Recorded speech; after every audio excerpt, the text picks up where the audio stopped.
Welcome to our 99th Guerrilla Radio. Mike Reiser has been replaced. I fired him for much younger, a little bit better wrestler, and not a bad wrestler, I guess, Drew Hughes. So we're going to start doing this as we go on throughout the state series. Drew's going to intern with the Indiana Mat. So we're going to do some things here. Welcome, Drew. Thanks for having me. So we're going to talk some wrestling, and he's obviously, if you don't know, he's wrestling at Michigan State, getting ready for, what do you say, Maryland and Minnesota this weekend? Yep. So Maryland and Minnesota. That sounds like a couple good matches there. Minnesota always has a good team, and might get to see Brayton Lee, another Indiana guy. I don't think Maryland has anybody there. Brayton's a little bit younger. Have you ever been on? I know you've traveled the country with a bunch of Indiana teams. Have you ever been on a team with him? So, I know I've done at least one, but I'm not too sure.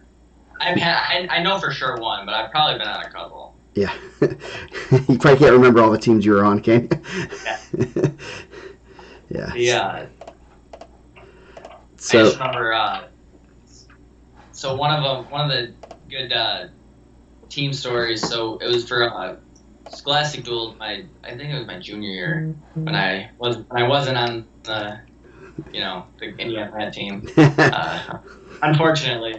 But Mason Paris was a freshman, so he was on the team. I remember talking to him after weigh-ins, and I was like, what weight do you wrestle next year? Because that's after he wrestled 82. And he's like, 220. I'm like, what? He's like, yeah, I'm going 220. I'm like, all right, man. That's a big jump, but and sure enough, he's, Yeah, he made that pretty big. That was a pretty easy jump there. That was the year Brayton was on the Gorilla team. You were too cool, and no.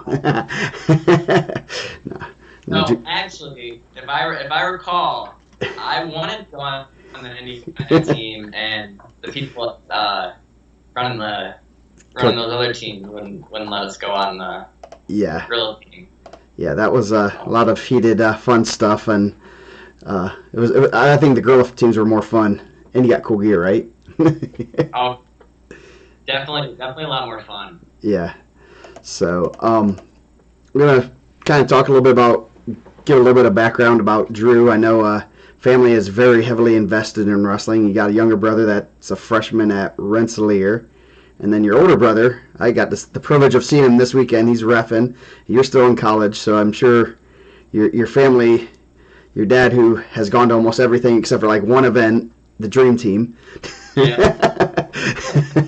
That was a fun one. But is probably pulling his hair out trying to figure out where he needs to go every weekend. He probably has a schedule, So, how did you get started in wrestling? So before I moved to Lowell, I lived in technically Crown Point school districts, and so I moved to Lowell when I was in first grade. But before that, my older brother brought home a flyer from school, and it was a wrestling club, whatever you call it. And my dad's like, "Do you guys want to wrestle?" And we're like, "Sure." So I was 4 years old, and but it was just the little thing at Crown Point where they you just all wrestle each other and stuff. But I know Darden Shurg actually was there when I was there too. So there's some old pictures of us wrestling when we were 5 years old. But Nice. so then after we moved, started at it was called the Razorback Wrestling Club.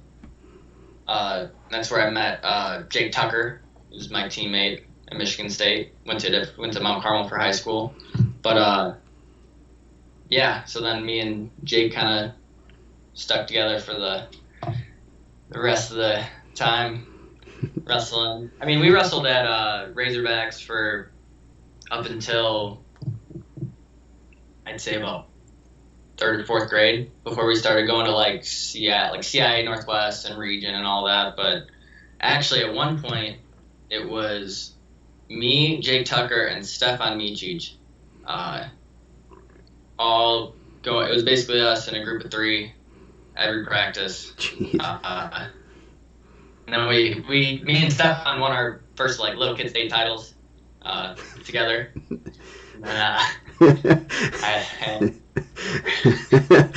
getting distracted by the comments already?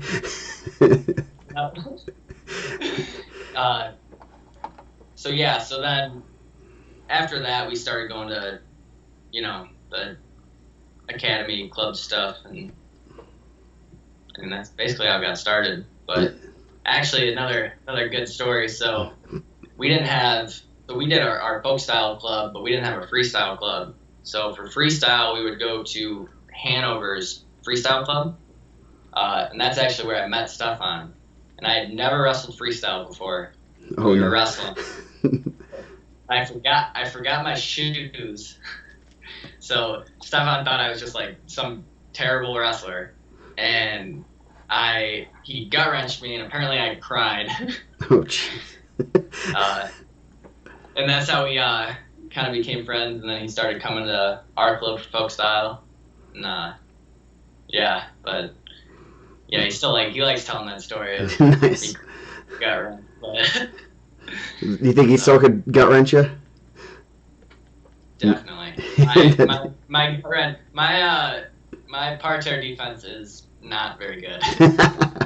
Yeah. I think I have a losing freestyle record in college. Nice. When they take you off top and put you back on your feet, that's not really. So that's not advantageous for you. When you can't get that writing time point. like the one place I don't want to be is on my feet. In this style, it's basically only on your feet. Yeah. Yes. Yeah, not exactly the place you want to be, but it's kind of crazy to think that all 3 of you guys started out wrestling each other, and then now all 3 of you guys are wrestling in college, and obviously Stefan's going to be going to the Olympics, which is crazy to think. I mean, I don't know. I mean, it's neat to see, and it's like, wow, this guy that came through Indiana and won 3 titles and stuff that everyone's been around, and that's kind of surreal, especially when it's someone that you grew up with and you've wrestled with and stuff. So yeah, and if you think about it too, like you look at Andrew Howe. I mean, very very similar careers for like if you compare those 2. Mm-hmm. I mean, both 3 state champs, same high school. Andrew won a title, and Stefan was a finalist, but Andrew could have, been an Olympian if it wasn't for that Jordan Burroughs guy. Yeah, yeah, that he's decent. So you wrestle at Michigan State now, and obviously this season is a complete new thing for everyone. I mean, high school season has been about as normal as you could try to get. Tell us, you guys, I know we were talking beforehand, you guys are getting tested like 6 days a week, and pretty strict protocols, and like were you guys supposed to wrestle Penn State last week, or is that? So that's like the rumor that was going around with the scheduling, and kind of why it like came out as late as it did, because they were kind of having some issues apparently, which obviously they postponed their duel for this weekend. So yeah, but I think so. We're supposed to wrestle them next week, so they should be back for that, but I'm not too sure.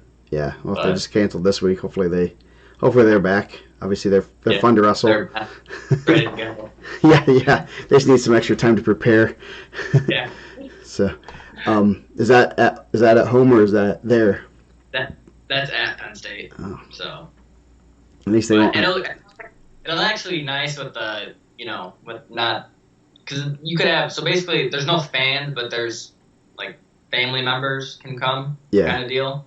So at least it'll be a little bit more relaxed than the last time I was in Penn State. Oh yeah. That played crazy. So there in Rutgers were the two craziest places to wrestle, like for a dual meet, and they put the fans right on top of your bench. Jeez. So like, Nice. like I remember when we were at Penn State, people were like talking to the guys that like didn't wrestle, and they were like, "Hey, do you guys have any extra Big Ten tickets?" Like, kind of like, and everyone's like, "No, like, you can't, like, that's not allowed." Yeah, nice. But yeah, no, Rutgers was definitely the most intense crowd I've ever wrestled in. Even you've been to Carver Hawkeye, haven't you? No, I never wrestled there in college. Okay. I wrestled Al Nelly in high school, but we won't. it wasn't cool. we won't discuss that. Yeah. we'll try to forget that one. Yeah. No, that's. I thought you did. Did you just not? Because I thought you guys went there a couple years ago. Were you just not? So we went there the year I redshirted. They had a medical, so Okay. we would have gone there this year. Like that's like how the schedule played out. Well, that kind of. I guess if you obviously wrestling Iowa and those teams are always good, but it's always kind of neat to wrestle in those environments. I mean, obviously you wrestled at the Dream Team. That was a pretty fun event, and that was pretty hostile environment. I can tell you. I mean, I know Coach McCormick afterwards is like, man, I've really never been in that hostile of an environment where everyone in that place wanted you to lose. So that was really intense. Yeah. And then the Rutgers Duel from 2 years ago there was literally like that times two. Jeez. So my match, because I was winning and I had to ride him out with like 30 seconds left to win, and when I started, before they blew the whistle, I couldn't hear anything because the crowd was booing. So the boos were so loud that I like could barely hear. Like, so I was just like trying to like make sure I didn't caution. Yeah. And then people were yelling at me as I was walking back to the locker room too. Probably good job and nice things, right? I mean, Jersey people are known to be really nice, so they're. Got all you did was stall, which is pretty common things to get told for me. Tell them they gotta be more original, right? Someone yelled, "I like your," or he was like, "Hey, nice tattoo." I was like, "Thank you." Like, cool.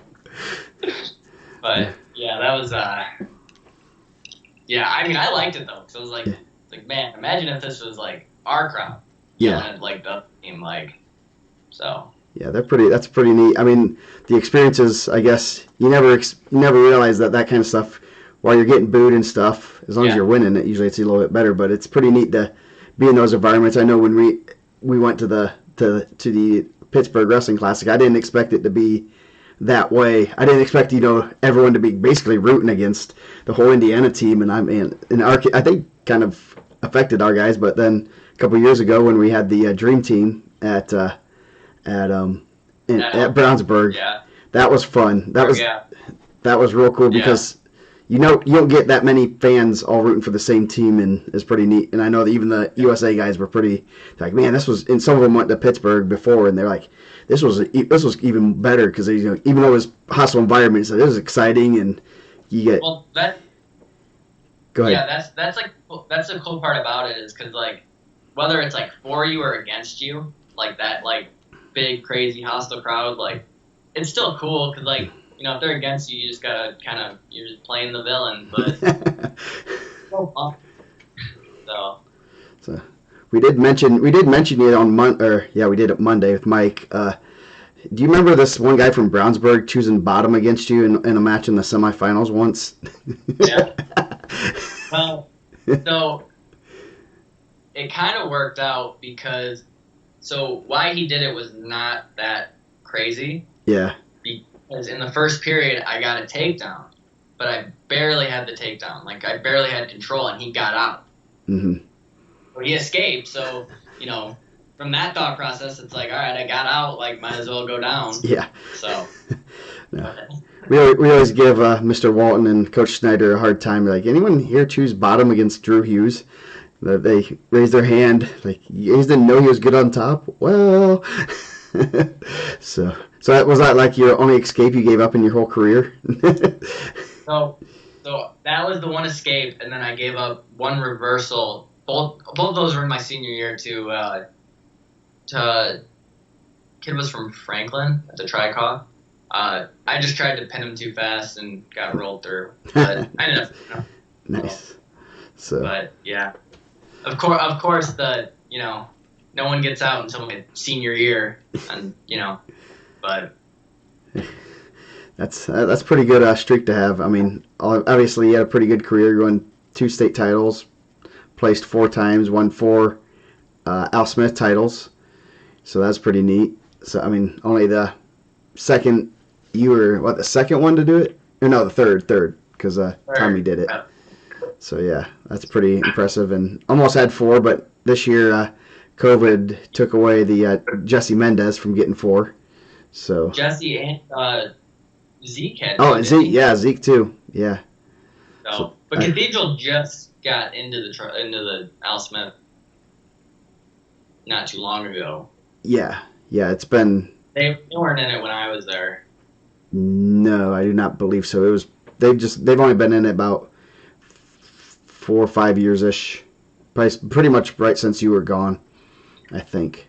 So according to Mr. Colborn, Kenny says he can cradle you. Has Kenny ever cradled you? No.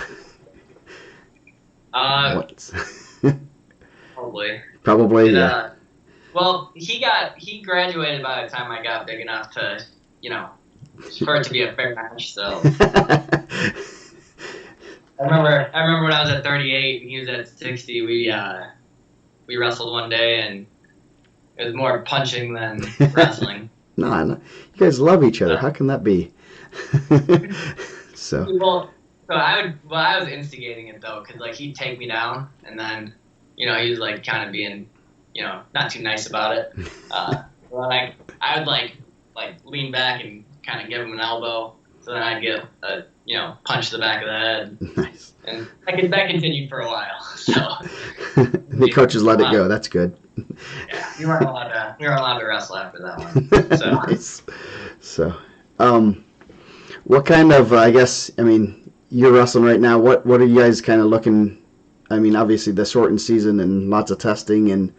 How's the team reacting to the whole COVID stuff and the season that's going to be what you guys like 7-8 duels, whatever it is, and then it's postseason. I mean, everyone seems kind of just ready to go. I mean, it's just kind of been like, I don't know. Everyone it just sucks that we've just been practicing and like, because normally like we would have been competing since November, but so I mean it's just kind of is what it is, and I think everyone's just kind of hoping they you get to finish the season, because I know that it just kind of sucked last year how they canceled NCAA's the week before. Oh yeah. But I mean, it is what it is. Yeah. I feel worse for the D2 guys though, because they were warming up or like getting their weight down like the day before, and they were like, "Go home, it's over." Yeah. Like I would have been a lot more upset if we were already there and they're like shutting it down. So. Yeah, that was crazy. I think I saw a couple of videos of some D2 guys from different teams that I don't know if they were they're wrestling. Yeah. That would be heartbreaking.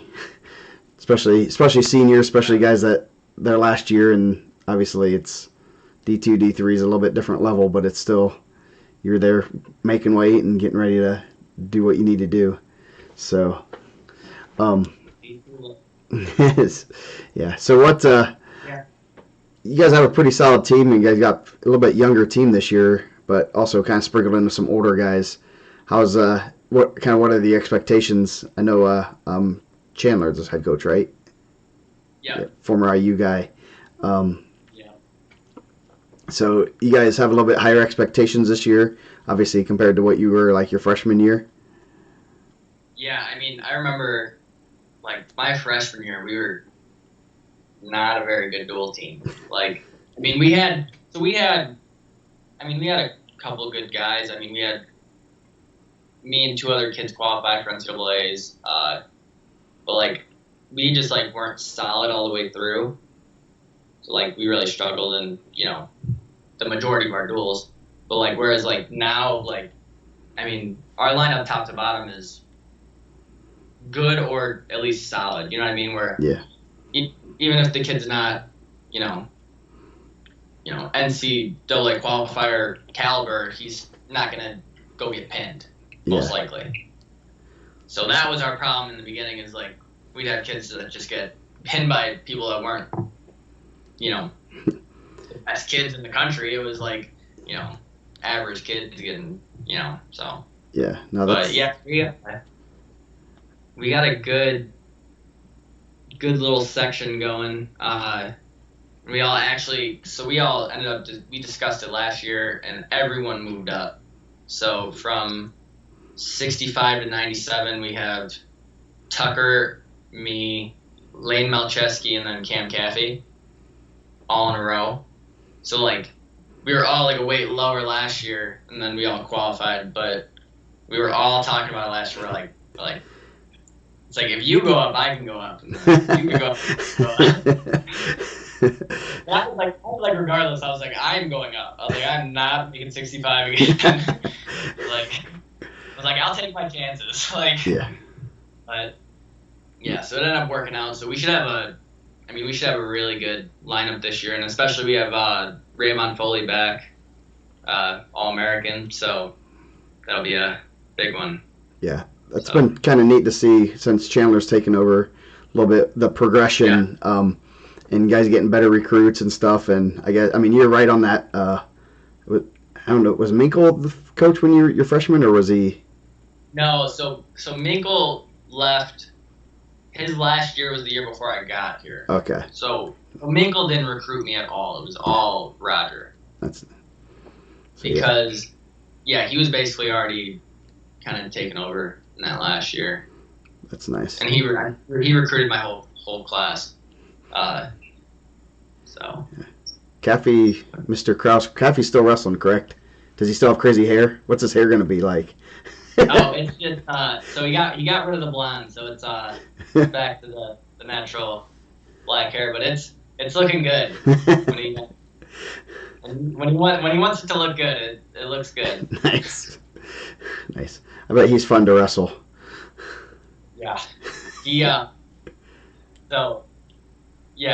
one of my favorite people on the team. He's a good guy. So the first time I met him, it was the summer after my freshman year here, and he was at orientation, and he was like training for Fargo and stuff. It was right after his senior year, and I was up here also like training freestyle, and they're like hey, can you he wants somebody, like he needed someone to work out with, so I like came and worked out with him, and like was like I beat him up pretty bad in freestyle. Oh jeez. And he even says it like to this day. He's like that's top 5 like worst I've ever been beat. Oh jeez. But now it's a little different. He gets the better of me now since he's a little bit bigger. Yeah, but he's actually pretty good at freestyle too, I think, isn't he? Yeah. He's really good at Greco, but he's really good at freestyle too. Nice. But he's a big Greco. We got a couple of good Greco guys. We got Peyton Omania, who's a 3-time junior world team member. Yeah. Olympic redshirt last year. So when we went, so they had like the U23s or whatever in November. Yeah. And I think we had 6 guys place in Greco. Nice. That's good. So don't go upper body with Michigan State this year? No. We're a Greco team. Yeah. So. If I recall correctly, I may have been in a corner for you winning a Greco title, possibly. I know I know it was at Avon. I don't know if it was Greco or Yeah. freestyle. No, I think that was Greco because I think my mom was the only one there. Like it was like the Greco was on like a Friday or something, right? It was on Like Sunday. It was after freestyle. Freestyle was like okay, Saturday. yeah, it was like something like that. It was like I remember like no one was there. Yeah. Like, Yes. yeah, you wanna- It's like, hey, and like jump in the corner. yeah, I was like bringing it up that I'm a 2-time Indiana Greco state champ. So Nice. uh, As many ISWA events you wrestled in, probably, what are you, 2 for like 12 in Greco? I only went to Greco probably like 5 times maybe. Yeah. I didn't really wrestle that much Greco. Yeah. But I remember the one year I got a concussion and I think I got fifth. It was like a 6-man round robin. But I think Cody LeCount beat me up, and I think Brandon James might have been in the bracket too. Like it was like bracket was good, and I didn't know how to wrestle Greco. So Yeah, when you wrestle guys like that are Fargo All-Americans, that's gonna be a rough day. Yeah. Especially in Greco. Yeah. Oh yeah. So what? Well, I guess what are you looking forward to most this year as far as the season? I know this is your senior season and technically a free season, but it's obviously the real world is in front of you also. What kind of things are you looking forward to in a short abbreviated season, other than going to Penn State without crazy fans? Yeah. Honestly, I'm looking forward to it being a shortened season, just because that's probably one of the hardest parts about college wrestling as a whole is, going from November to March, just such a grind and so long. So I think it'll be good for me, being a little bit older, a little beat up from all the years, to have the shorter, kind of quick season of just Big Ten kids. But it's one thing that sucks is that it's all Big Ten kids. Yeah. So You don't have any matches off. You don't get the Olivet and random D2 or D3 guys like you do at the Michigan State Open. The first few rounds are like, okay, I can get my feet underneath me, and it's you're straight getting put your feet right in the fire right away. Yeah. with Maryland and Minnesota. So what kind of things, I guess, if you could tell yourself before you went into college, what would you, if you could say something to former self or the younger guys going into college, what would you tell them? What your biggest piece of advice? My biggest piece of advice, one would be take care of your body and try as hard as you can not to get injured. Because after, once I tore my shoulder and had surgery and was out for all that time, it's like once you get hurt like that, it's just like still never the same. Like my shoulder hurts, and it's just like just got to deal with it. But I think second would be for kids that are looking at a school, one, I think you should go where you're wanted. That's a big one, because I see a lot of kids that'll go to these schools, they'll go to a bigger school and then never get to start or anything like that, where they went to a smaller school or even like a D2, D3 NAIA school, they'd be one of the best kids on the team. So I don't know. I'm a big fan of all the other divisions, and I think that's something that should be supported more than it is. Yeah, for sure. I got my favorite D2 team now of UND because of the Baileys. The Baileys are there, so. Yeah. No, yeah, that's that's pretty interesting advice, especially coming from someone that went D2, D1, Big Ten.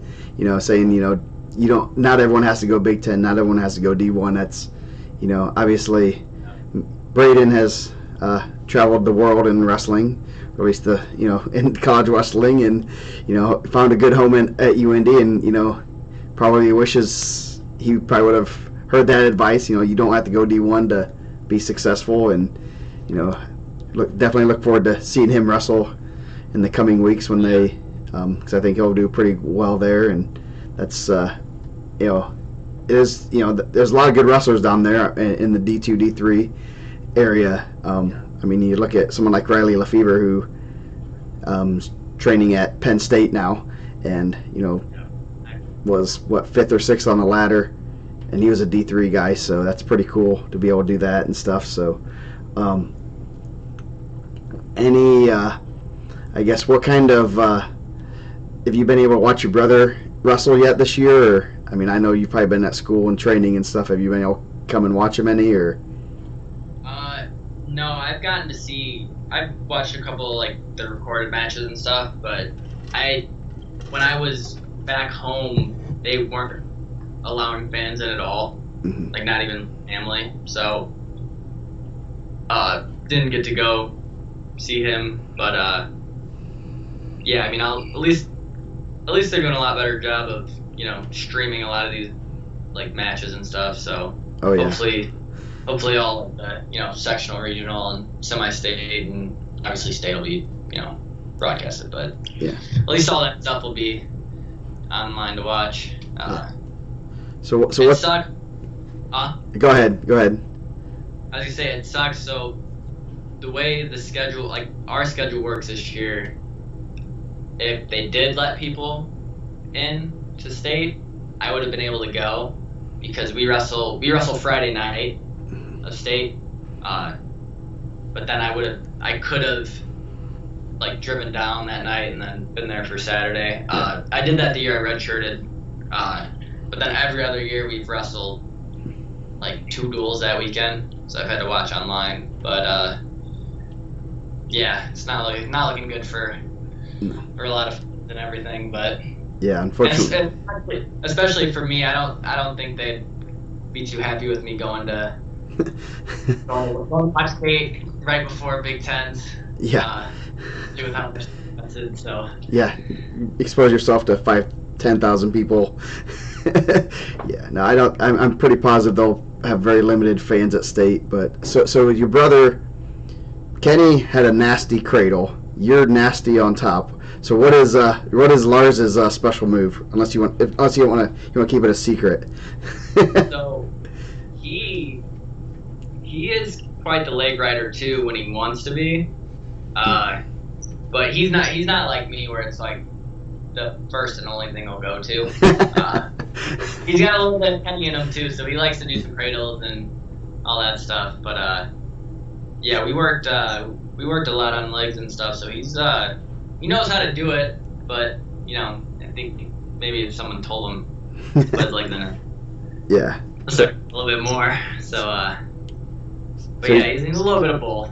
So he's a combo of you. So he's the hybrid. He doesn't have to go legs, but he's still probably gonna rack up 5 minutes and 59 seconds of riding time. Yeah. Are you trying to break the record for most 1-0 wins in college wrestling? I gotta be close because my freshman year I had a lot of them. The better record that I might be able to break, I don't know the record, is most times stalled out of a match. I'm up to 2. Nice. So, I mean, 2 times is a lot. So I mean, if it happens again, Yes. Was yours the one with like Mark Hall that you got stalled? Yeah. And it was because he kept standing up when you had legs in, right? Yeah. So he would stand up, and he was just so like tall that I couldn't move. Yeah. I trying to get him down, and I couldn't. And nice. And that one was at Penn State too, so I'm sure you got lots of fan mail. Yeah. Nice. Yeah, and then the second one was last year against Northwestern, and that one was bad. I wasn't too happy about that one. Yeah. I remember watching that one. I was like, "What?" I think I saw the result, then I went back and watched. I was like, "This is ridiculous." They like giving those stallings out. Yes. On top. Well, at least. they have the Drew Hughes rule where, well, actually, one of my favorites was NCAA's, I guess 2 years ago when I got both of your matches, and the Oklahoma State guy chose bottom in like the third period, and it's funny because I picked top. Yeah, no, he chose down against you. Did he choose down in the second? Yeah, either the second or whenever he chose. Yeah, he chose down in the second. I went top in the third. Yeah. Yeah. The best is if you watch the video, you see me kind of look over to the side and like, that was a weird. Someone said they watched me. They said the look on my face was priceless. I was like, you know this guy? Come on. So I have a picture from that match, and it's one of the coolest pictures I have. So I have a foot on the mat because he like stood up to his feet. So I have a foot on the mat, and I have a foot over my head in the air. Oh jeez. Like you can see like where my feet are, and it's like, how am I in this position? Nice. He didn't get out though, but it was the funny one. Yeah. Well, the best part was being mat side is always kind of fun because you hear what the coaches are yelling, and Chris Perry, who they made that rule for when he wrote out Andrew Howe, where he comes across over the head with that overhead headlock, and he's like, "That's illegal! That's illegal!" I just wanted to look over him. That rule is because of you, buddy. Why are you? So my freshman year, I wrestled. It was like backup kid, whatever. And Chris Perry was coaching him, and I was doing that, and he was yelling at that ref. And he's like, "That's a stall." He goes, "That rule was made because of me." I'm like, all right. Like you should hate this rule then. Like